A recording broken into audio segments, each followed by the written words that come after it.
Assalamualaikum warahmatullahi wabarakatuh. Innal hamdalillah nahmaduhu wa nasta'inuhu wa nastaghfiruh wa na'udzu billahi min shururi anfusina wa sayyiati a'malina.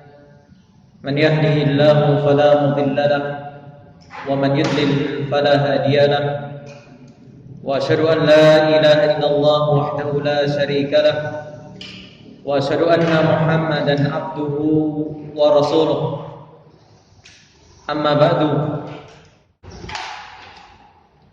Akhwati fillah rahimani wa rahimakumullah. Alhamdulillah, kita bersyukur kepada Allah Subhanahu wa taala di sore hari ini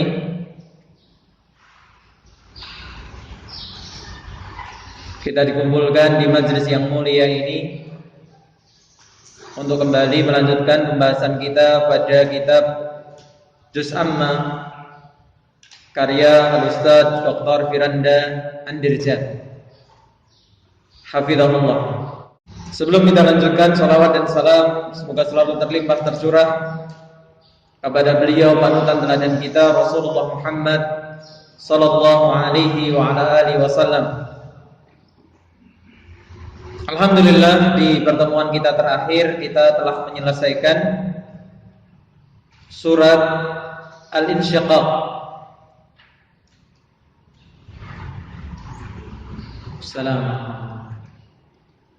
Kita lanjutkan sekarang pada surat berikutnya, surat ke-85, yaitu surat Al-Buruj.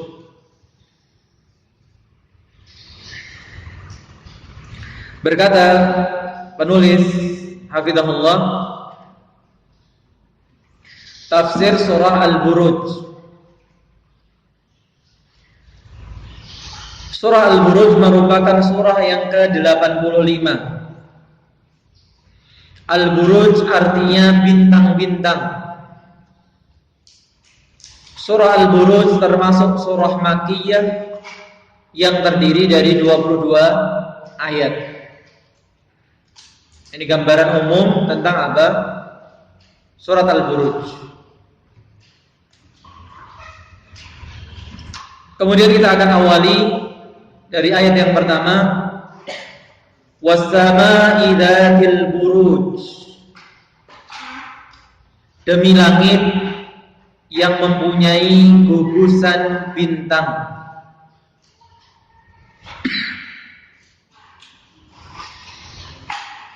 Beliau jelaskan tentang ayat yang pertama ini, Al-Buruj dalam bahasa Arab bermakna az-zuhuru.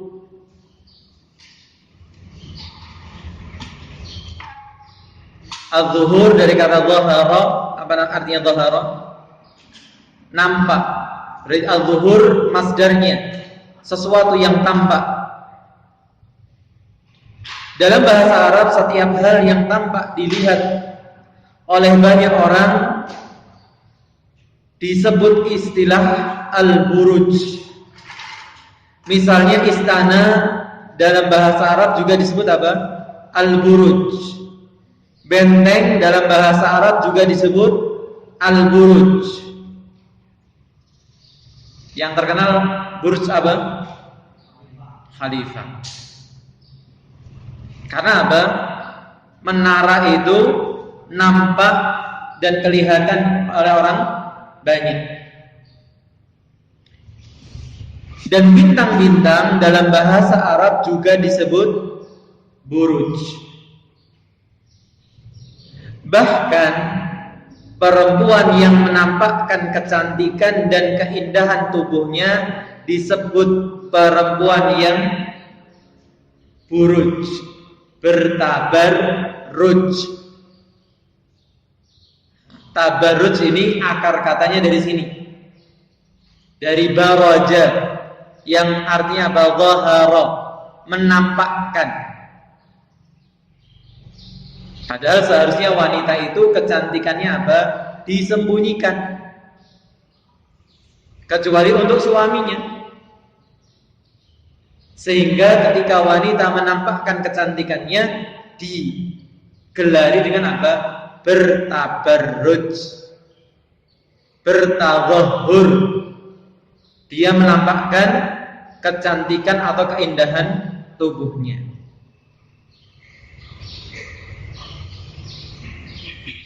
Kemudian beliau jelaskan salah satu tafsiran lainnya mengatakan bahwa al-buruj itu artinya manazilul qamar, yaitu tempat-tempat yang dilewati oleh rembulan, atau yang biasa kita sebut juga dengan apa? Apa yang dilewati oleh planet, bulan, apa? Orbit atau garis edar, gitu ya. Ada pula yang mengatakan al-buruj adalah al-qusur atau istana-istana, sehingga ayat ini bermakna was-sama'i dzatil qusur, demi langit yang memiliki istana-istana. Ada juga yang mengatakan al-buruj itu artinya an-nujum, bintang-bintang, sehingga ayat ini bermakna was-sama'i dzatin nujum, demi langit yang memiliki bintang-bintang. Inilah yang ditafsirkan oleh al-Imam Ibnu Katsir rahimahullah berdasarkan firman Allah Subhanahu wa taala, Tabarakalladzi ja'ala fis sama'i buruja. Maha suci Allah yang menjadikan gugusan-gugusan bintang di langit. Wa ja'ala fiha sirajan wa qamaran munira. Dan dia menjadikan juga padanya matahari dan rembulan yang bercahaya. Pada intinya Allah Subhanahu wa taala bersumpah dengan langit karena langit merupakan makhluknya yang paling besar dan luas. Oleh sebab itu, jika kita cermati, Allah Subhanahu wa taala sering bersumpah dengan langit karena langit merupakan makhluk yang sangat besar yang dapat disaksikan manusia di mana saja. Dan ini kalau mengingatkan kita kepada ayat-ayat sebelumnya, penjelasan-penjelasan sebelumnya, kenapa Allah menyebutkan makhluk yang besar? Supaya kita manusia ini menyadari betapa kecilnya diri kita. Kita dibandingkan apa? Gunung tidak ada apa-apanya. Manusia kalau mau sombong, silahkan melihat ke gunung. Dia tidak sebanding dengan makhluk Allah ini. Lihatlah lagi apa? Bumi. Jauh lebih kecil lagi. Kemudian lihatlah langit. Amat sangat jauh lagi. Dia hanya sebuah titik, bahkan mungkin yang tidak nampak. Ketika kita naik, yang berkesempatan apa? Naik pesawat. Awalnya bangunan-bangunan itu masih terlihat. Lama-lama semakin mengecil sampai apa? Tidak terlihat sama sekali. Itu bangunan besar, gunung-gunung. Maka tidak ada celah. Tidak ada peluang sebenarnya untuk kita bersikap sombong. Kemudian Allah lanjutkan, wal yaumil mau'ud, dan demi hari yang dijanjikan. Para ulama telah sepakat bahwa hari yang dijanjikan dalam ayat ini adalah hari kiamat.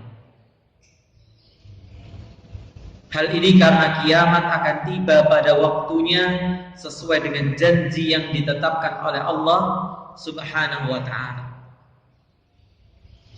Dan ini janjinya Allah, bukan janji manusia yang sering melesetnya. Tapi janji Allah yang tidak mungkin Allah menyelisihi janjinya. Wa syahidin wa mashhud. Kemudian dan demi yang menyaksikan dan yang disaksikan. Apa maksud dari yang menyaksikan dan yang disaksikan? Penulis hafizahullah menjelaskan ada banyak pendapat dari para ulama yang berkaitan dengan makna syahidin. Dari kata apa?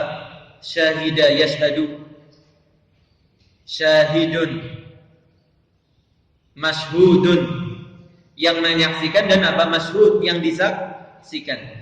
Bentuk fa'il dan maf'ul. Jika kita membaca buku tafsir seperti tafsir Ibnu Katsir, tafsir Al-Qurtubi, tafsir Ibnu Jarir At-Tabari, akan ditemukan penyebutan tentang makna syahid yang menyaksikan yang sangat banyak. Jika diperhatikan, pendapat para ulama yang berkaitan dengan makna ayat ini akan memperlihatkan adanya penyebutan banyak contoh. Siapa yang dimaksudkan dengan yang menyaksikan? Misalnya ada yang mengatakan syahidin, yaitu yang menyaksikan adalah Nabi Muhammad sallallahu alaihi wasallam. Sehingga Allah Subhanahu wa taala seakan-akan bersumpah, demi Muhammad sallallahu alaihi wasallam, salah satu yang menyaksikannya juga adalah Allah Subhanahu wa taala. Seakan-akan Allah bersumpah dengan dirinya sendiri. Jadi di sini sudah ada dua pendapat. Siapa yang menyaksikan? Nabinya. Yang kedua, siapa yang menyaksikan? Allah sendiri. Beberapa yang menyaksikan sumpahnya juga adalah umat Muhammad sallallahu alaihi wasallam. Pendapat ketiga mengatakan bahwa yang menyaksikan adalah umat Nabi Muhammad sallallahu alaihi wasallam. Demikian juga dengan kata masyhud, yang disaksikan. Ada yang menafsirkan bahwa yang disaksikan adalah hari kiamat. Ada juga yang berpendapat artinya hari Jumat. Ada yang berpendapat artinya hari Arafah. Ada pula yang berpendapat artinya hari An-Nahr. Sebagian ulama yang lain berpendapat bahwa yang dimaksud dengan syahidin wa mashhud adalah semua yang menyaksikan dan semua yang disaksikan. Jadi bukan terbatas pada siapa-siapa, individukah, sekelompok orangkah, tapi meliputi semua. Siapapun yang menyaksikan masuk dalam yang dimaksudkan ayat ini. Ulama yang berpendapat ini antara lain siapa? Asy-Syaukani dan As-Sa'di rahimahumullah.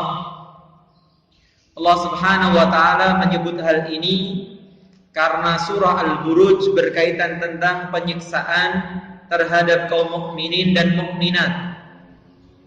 Sedangkan orang-orang kafir menyaksikan mereka disiksa dan menikmati penyiksaan itu. Nah, pendapat lain, dan ini yang kemudian kita fahami, adalah menceritakan apa? Penyiksaan terhadap orang-orang yang beriman, yang disaksikan oleh orang-orang kafir. Sehingga kita bisa simpulkan dalam 3 ayat pertama ini Allah Subhanahu wa taala bersumpah dengan 4 hal. Pertama dengan langit, kedua dengan hari kiamat, ketiga dengan yang menyaksikan, dan keempat dengan siapa yang dipersaksikan. Allah Subhanahu wa ta'ala tidak menyebut bersumpah untuk apa. Sebagian ulama berpendapat bahwa Allah bersumpah untuk menekankan bahwa hari kebangkitan benar-benar akan tiba. Allah Subhanahu wa ta'ala seakan-akan berkata, la tub'atsunna, sungguh kalian itu akan dibangkitkan. Apalagi surah ini merupakan surah Makkiyah yang diturunkan pada fase Mekah ketika Nabi SAW mendakwai orang-orang kaum musyrikin Arab yang mengingkari hari kiamat.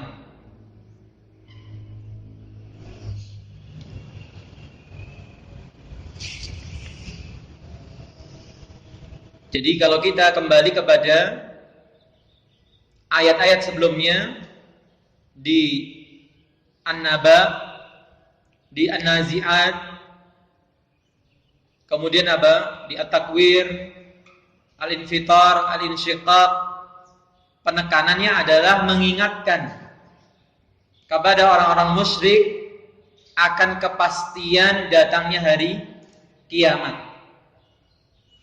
Karena mereka apa? Meskipun mengakui rububiyah Allah, tapi tidak mengimani adanya hari kebangkitan. Allah mengatakan di surat At-Taghabun ayat yang ke-7, za'amal ladzina kafaru allayyub'atsu. Orang-orang kafir mengira bahwa mereka tidak akan dibangkitkan. Qul, katakanlah wahai Muhammad, bala wa rabbi latub'atsunna thumma latunabba'unna bima amiltum. Tidak demikian, demi Tuhanku, kamu pasti dibangkitkan, kemudian diberitakan semua yang telah kamu kerjakan. Wa dzalika 'alallahi yasirun. Dan yang demikian itu mudah bagi Allah Subhanahu wa ta'ala. Orang-orang kafir menyangka mereka tidak akan dibangkitkan karena tulang-tulang sudah hancur dan bersatu dengan tanah ketika mereka mati kelak. Padahal mereka akan dibangkitkan, lalu dikabarkan kepada mereka tentang semua perbuatan mereka selama hidup di dunia. Dan itulah perbedaan antara mukminun dan kafirun.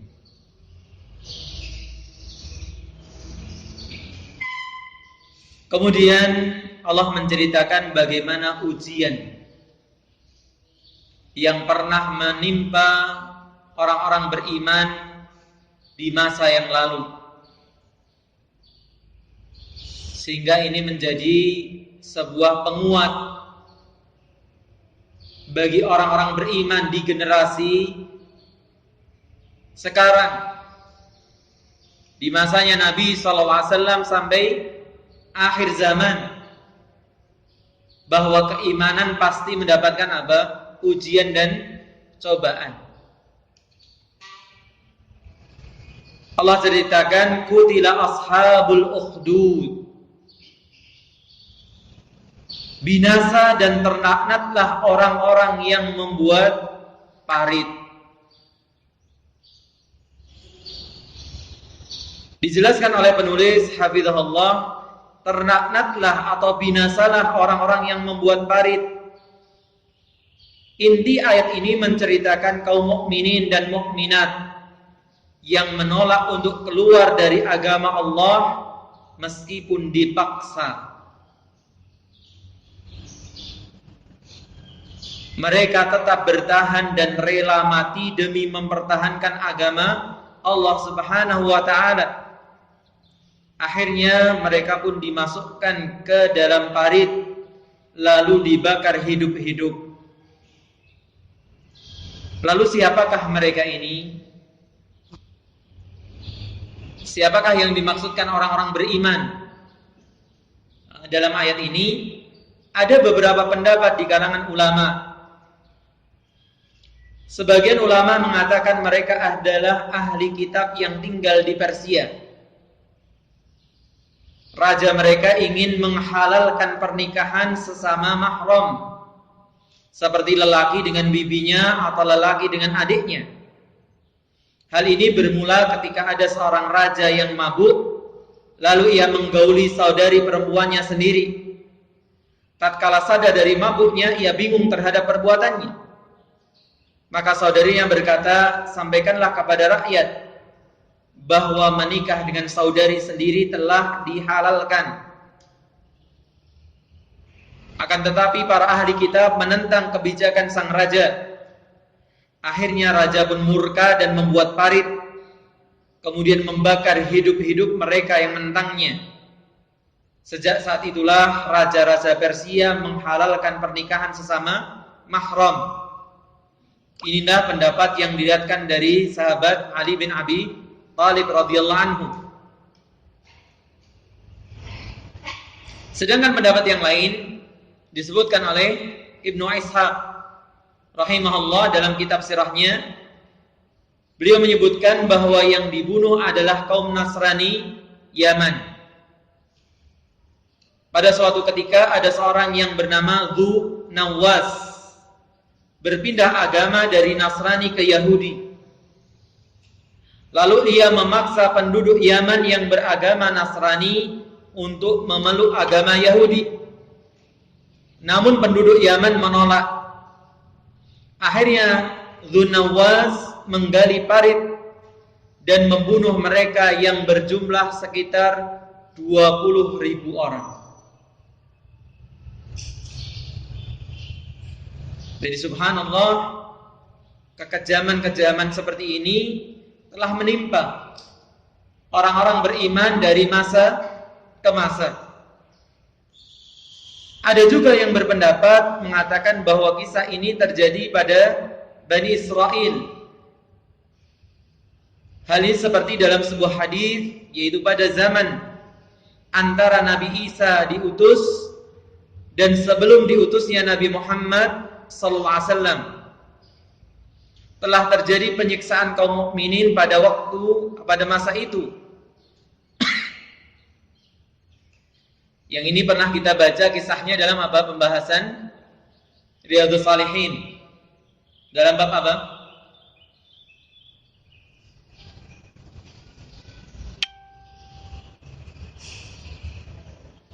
Bab ikhlas ya. Baik. An Suhaib anna Rasulullah sallallahu alaihi wasallam qala kana malikun fi man kana qablakum wa kana lahu sahirun falamma kabira qala lil maliki inni qad kabirtu fab'ath ilayya ghulaman u'allimhu as-sihra. Dari Suhaib Rasulullah SAW bersabda, bercerita, pada zaman dahulu ada seorang raja dari golongan umat sebelum kalian. Ia mempunyai seorang tukang sihir. Dan ini kalau kita membaca sejarah, seakan tradisi. Dengan bahasa keren sekarang penasehat spiritual. Para pembesar itu selalu berusaha mempunyai orang yang bisa menebak masa depannya, bisa melindungi dia dari gangguan-gangguan magis, gangguan-gangguan yang tidak kasat mata, yang tidak lain adalah dukun atau tukang sihir. Ketika tukang sihir tadi telah berusia tua, ia mengatakan kepada raja bahwa ia sudah tua. Ternyata tukang sihir bisa mati juga. dan meminta agar dikirimkan seorang anak yang akan menjadi pewaris ilmu sihirnya. Nah, di sini kita bisa melihat paling tidak ada dua faedah yang pernah saya sebutkan dalam pembahasan Riyadhus Shalihin. Masih ingat gak?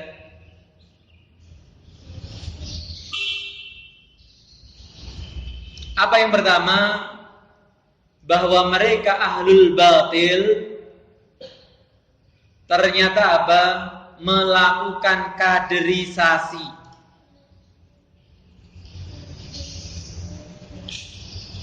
Ahli batil melakukan apa? Kaderisasi.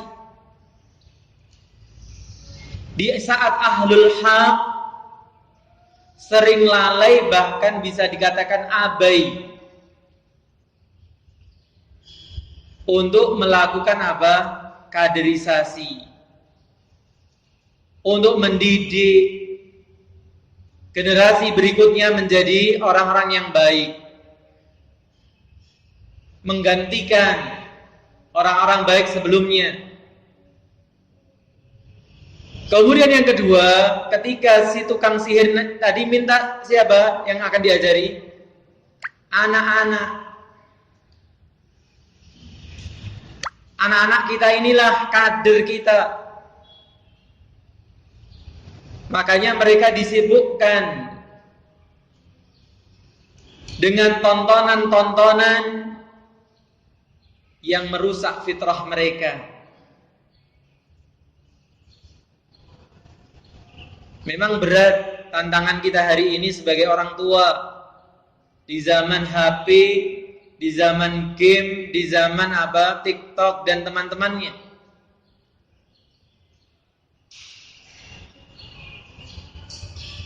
Bahkan disebutkan di sebagian daerah sekarang rumah-rumah sakit jiwa itu bukan hanya menerima orang gila, tapi menerima anak-anak yang kecanduan gadget.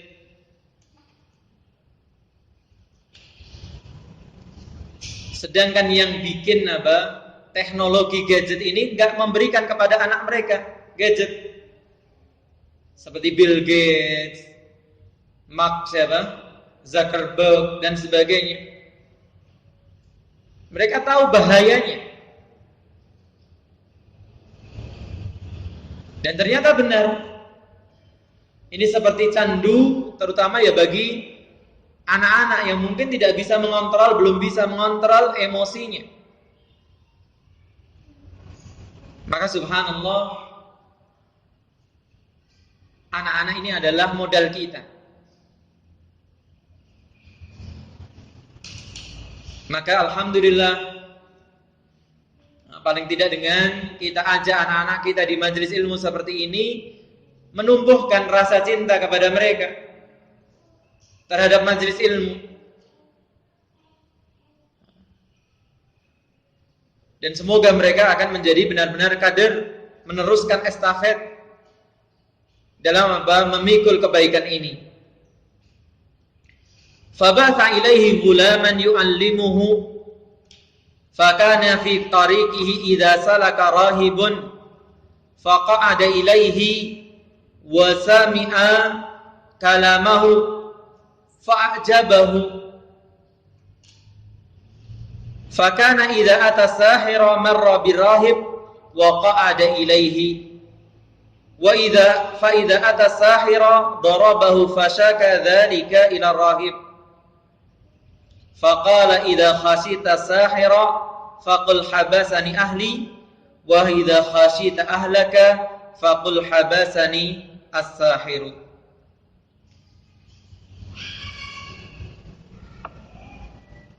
Maka diutuslah seorang anak kepadanya.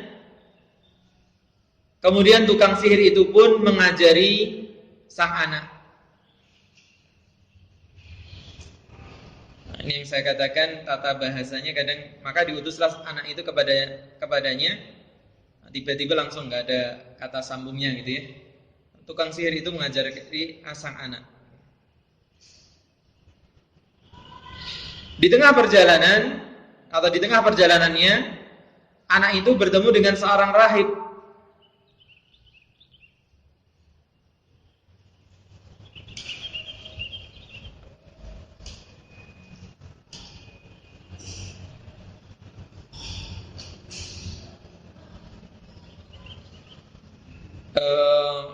Gimana? Sepakat nggak dengan terjemahannya?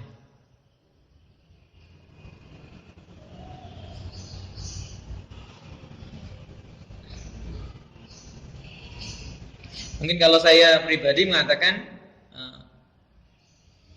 dalam perjalanan anak itu ke rahib, ke si tukang sihir, tinggal seorang rahib. Jadi bukan bertemu, tapi ada rahib yang tinggal antara rumahnya siapa?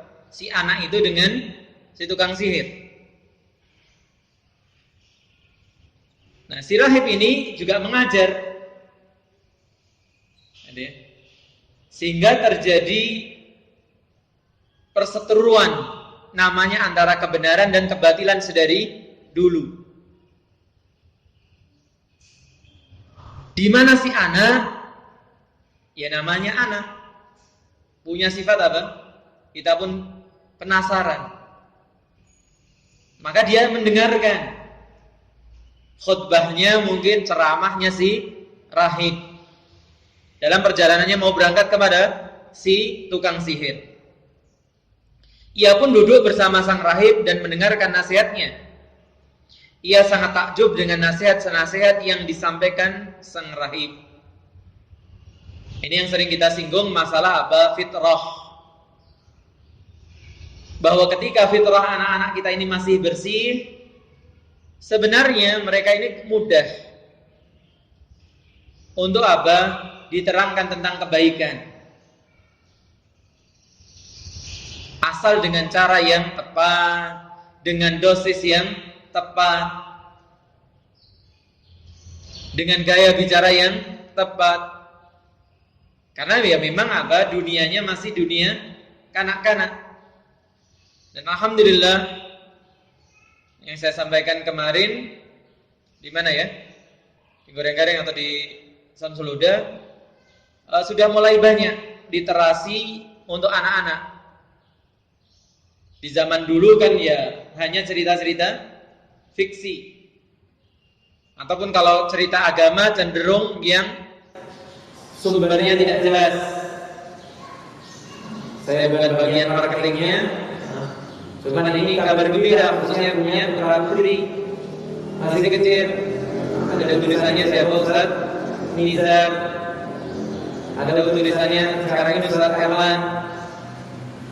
Ada juga adik kelas saya menulis buku-buku tentang anak-anak, Umur Raihan dan Abu Raihan. Nah ini alhamdulillah literasi untuk anak-anak kita, bacaan anak-anak kita yang baik itu banyak. Kemudian juga apa yang saya masih lihat kekosongan. Kalau untuk yang dewasa juga alhamdulillah sudah banyak terjemahan termasuk yang sering kita baca, ataupun tulisan seperti tulisannya Ustaz Abu Ihsan dan yang lainnya. Yang ada jeda kekosongan adalah remaja.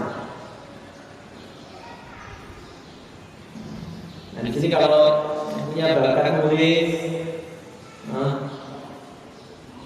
nah ini sebenarnya ada kekosongan literasi di dunia apa? Remaja. Tulisan-tulisan untuk kalangan remaja yang bisa dibaca yang berbobot, yang benar. Ini saya belum lihat. Coba, ada nggak tulisan? Saudara punya majalah ya. Kalau majalah cenderung pembahasannya ringkas, gitu ya. Nggak buku yang membahas mendalam, gitu ya. Tapi dengan gaya bahasa yang ringan. Kalau Al-Fatah saya juga termasuk agennya. Termasuk agen di awal-awal munculnya Al-Fatah. Ya, populasi Al-Fatah begitu. Sebenarnya sangat sayang kan kalau kemudian Al-Fatah itu tutup. Jadi dia bisa mengikuti perkembangan zaman dengan digitalisasi majalah Al-Fat. Kita lihat banyak majalah koran ya memang harus berubah, zamannya zaman digital, bukan lagi dicetak, harus lewat internet gitu ya. Maka si anak tadi dengan fitrahnya yang masih lurus, meskipun dia belajar sihir, dia kagum dengan si rahib. Jadi sebelum ia mendatangi tukang sihir untuk belajar, ia menemui sang rahib untuk duduk bersamanya. Ketika terlambat mendatangi tukang sihir, anak ini pun dipukul oleh tukang sihir. Dan ini ya pendidikan yang saya, generasi mungkin yang seangkatan dengan saya, di bawah saya sedikit, atau apalagi yang di atas saya ya biasa namanya belajar dulu apa? Terpanik, titik. Salah ya misalnya situ duduk nggak bener ya, awalnya kan gitu. Allah alam dulu ya biasa sih gitu ya. Sekarang kalau dom gitu ya, baru lihat titiknya saja sudah malah nggak jadi belajar gitu ya. Subhanallah. Ini juga pengaruh zaman yang kita juga harus update sebagai orang tua. Jadi bagaimana kita punya trik, punya cara yang berbeda ketika zamannya berubah. Lalu ia pun mengadukan kepada sang rahib. Kemudian sang rahib berkata, jika engkau khawatir pada tukang sihir tersebut, katakan saja bahwa keluargaku, yaitu keluarga si anak tadi, menahanku. Jika engkau khawatir pada keluargamu, maka katakan bahwa tukang sihir telah menahanku. Untuk ini alasan, wallahu alam, apakah ini kemungkinannya satu syariat yang berbeda sehingga mereka dibolehkan bohong, atau karena kebohongan ini itu tujuannya maslahat yang lebih besar. Baik, nanti kita akan lanjutkan kisahnya ini sebagai awal, karena kisahnya panjang sebagaimana dulu kita baca ya. Dari kisahnya apa? Si tukang sihir dan anak ini. Intinya nanti pada siapa? Si anak kecil ini. Jadi silakan kalau mungkin ada koreksi, tambahan atau pertanyaan.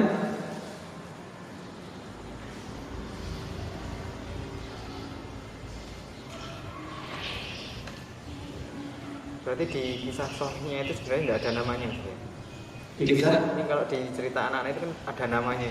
Siapa namanya? Namanya lupa. Siapa? Zidan.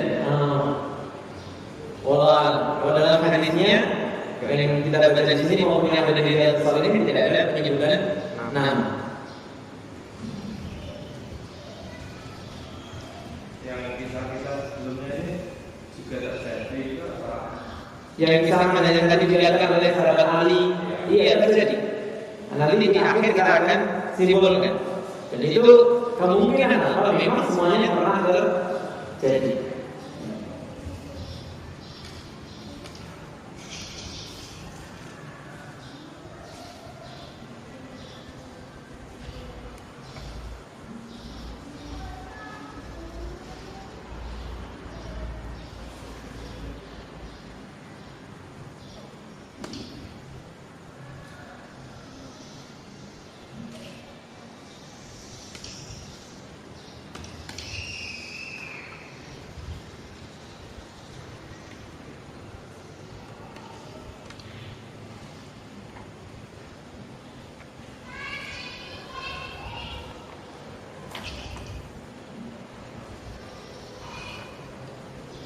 Kalau ada pertanyaan, ibu-ibu?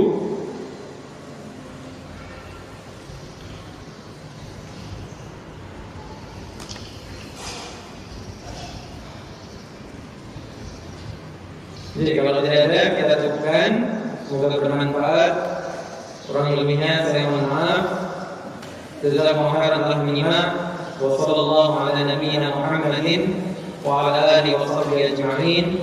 Subhanallahumma wa bihamdika asyhadu an la ilaha illa anta astaghfiruka wa atubu ilaik. Assalamualaikum warahmatullahi wabarakatuh.